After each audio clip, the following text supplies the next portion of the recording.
اللهم صل على سيدنا محمد یا رب صل وسلم دائما ابدا۔ اللہ تبارک و تعالیٰ نے ہمیں دل اور دماغ دے کر، ذہن و فکر دے کر جانوروں سے اور دوسری تمام مخلوقات سے ممتاز کر دیا ہے تاکہ ہم صحیح اور غلط کی پہچان کر سکیں، جائز اور ناجائز میں امتیاز کر سکیں، نیکی اور برائی کے کاموں میں فرق کر سکیں۔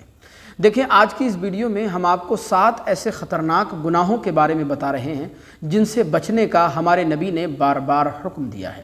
آپ سے گزارش ہے اس کلپ کو زیادہ سے زیادہ مسلمانوں تک پہنچائیے، آپ کو ثواب بھی ملے گا، اور اس ویڈیو کو آپ پورا ضرور واچ کیجیے گا تاکہ آپ ان گناہوں سے اپنے آپ کو بچا سکیں۔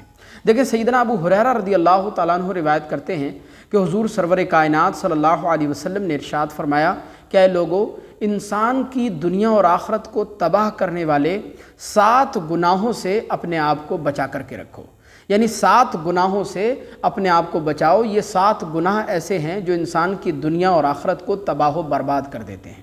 صحابہ کرام نے عرض کیا، یا رسول اللہ صلی اللہ علیہ وسلم، آپ جن گناہوں سے بچنے کی تاکید فرما رہے ہیں وہ کون کون سے گناہ ہیں؟ تو حضور نے ترتیب وار ان گناہوں کی لسٹ بیان فرمائی۔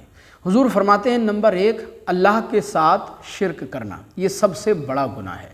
اللہ کے ساتھ شرک کرنے کے بارے میں ارشاد فرمایا گیا کہ کل قیامت کے دن اللہ تبارک و تعالیٰ تمام گناہوں کو معاف فرما سکتا ہے، فرما دے گا، لیکن کفر اور شرک یہ ایسے گناہ ہیں کہ پروردگار ان کو معاف نہیں فرمائے گا۔ ارشاد فرمایا، ان الشرک لظلم عظیم، بے شک شرک دنیا کا سب سے بڑا ظلم ہے، لہذا شرک کرنا اللہ کے ساتھ یہ سب سے بڑا گناہ ہے۔ دوسری چیز ہے جادو کرنا، یعنی کرنا دھرنا کرنا، جادو کے ذریعے کسی کو نقصان پہنچانا، کسی کو تکلیف پہنچانا۔ ہمارے نبی کریم صلی اللہ علیہ وسلم کی احادیث میں جادو کی اور جادوگروں کی بڑی مذمت بیان فرمائی گئی۔ حضور ارشاد فرماتے ہیں، حد الساحر ضربۃ بالسیف، یعنی جادوگروں کی سزا یہ ہے کہ تلوار مار کر ان کی گردن کو اڑا دیا جائے۔ اللہ اکبر۔ حضرت عمر بن خطاب رضی اللہ تعالیٰ عنہ جب آپ خلیفہ بنے تو آپ کے دور خلافت میں آپ نے اپنے گورنرز الگ الگ علاقوں میں بھیجے، تو آپ نے اپنے گورنرز کو یہ ہدایت دی کہ جتنے بھی جادوگر آپ کو نظر آئیں، چاہے وہ عورت ہوں یا مرد ہوں، ان تمام جادوگروں کو قتل کر دیا جائے۔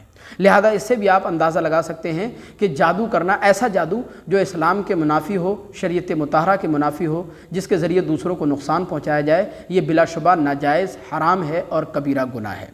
تیسری چیز ہے کہ کسی ایسی جان کو قتل کر دینا جس کو اللہ تبارک و تعالیٰ نے حرام قرار دے دیا ہو۔ ہمارے نبی کریم صلی اللہ علیہ وسلم بیان فرماتے ہیں کہ ایک مومن کے قتل کو حضور نے پوری دنیا کے تباہ ہونے سے بڑا گناہ قرار دیا ہے۔ اور دوسرے مقام پر حضور نے ارشاد فرمایا کہ ناحق انسانی جان کا قتل یہ مثل کفر ہے، یعنی اگر کسی نے کسی کو ناحق قتل کر دیا تو گویا ایسا ہے جیسے اس نے کفر کر لیا ہو۔ تو کسی کو ناحق مار دینا، قتل کر دینا، یہ بھی بہت بڑا جرم ہے۔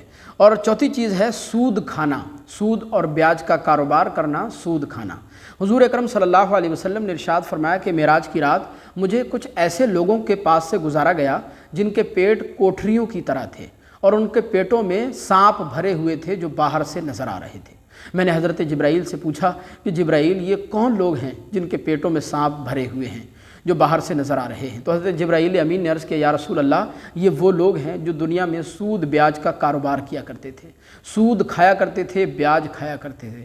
اللہ اکبر۔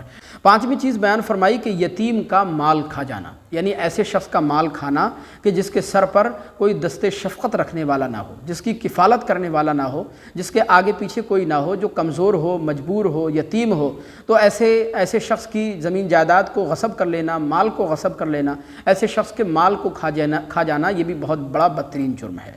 اور چھٹی چیز بیان فرمائی لڑائی کے موقع پر پیٹھ دکھا کر بھاگ جانا۔ یہاں لڑائی سے مراد میدان جہاد ہے، یعنی جب کافروں سے جنگ ہو رہی ہو تو ایسے موقع پر پیٹھ دکھا کر بھاگ جانا، راہ فرار اختیار کر لینا، یہ بہت بڑا جرم ہے۔ ساتویں اور آخری چیز یہ ہے بھولی بھالی اور پاک دامن عورتوں پر زنا کی تہمت لگانا، کہ تہمت لگانا، بہتان باندھنا، کسی پر زنا کی تہمت لگانا، جھوٹی تہمت باندھنا، یہ بہت ہی بڑا بدترین گناہ کبیرہ، سخت ناجائز اور حرام کام ہے، بلکہ سورہ نور میں ایسے شخص کو ملعون قرار دیا گیا ہے۔ لہذا ہمارے نبی نے ان 7 گناہوں سے بار بار بچنے کی تاکید فرمائی کہ اے لوگو، اے مسلمانوں، ان 7 گناہوں سے اپنے آپ کو بچاؤ، کیونکہ یہ 7 گناہ ایسے ہیں جو انسان کی دنیا اور آخرت کو تباہ و برباد کر دیتے ہیں۔